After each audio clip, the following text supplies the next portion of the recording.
আমার ছাদে আমি ৩-৪টা অপরাজিত ফুলের গাছ লাগিয়েছি চা খাওয়ার জন্য।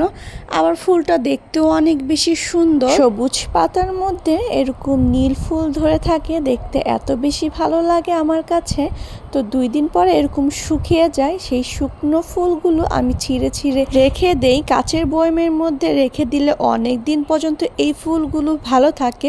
ফুলগুলো যখন একদম মচমচা হয়ে যাবে তখনই ছিঁড়বেন, তাহলে অনেক দিন পর্যন্ত ভালো থাকবে।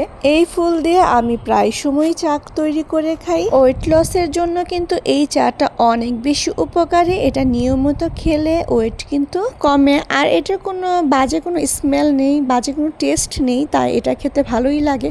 পানির মধ্যে দেওয়ার পরে কি সুন্দর একটা নীল কালার চলে আসছে, যেটা দেখতে আমার কাছে বরাবরই অনেক বেশি ভালো লাগে। 1-2 মিনিট জাল দিলে চাটা কিন্তু হয়ে যায়, বেশিক্ষণ জাল দেওয়ার প্রয়োজন হয় না। কি সুন্দর নীল রঙের চা, চাটা দেখতে কি পরিমাণ সুন্দর লাগছে।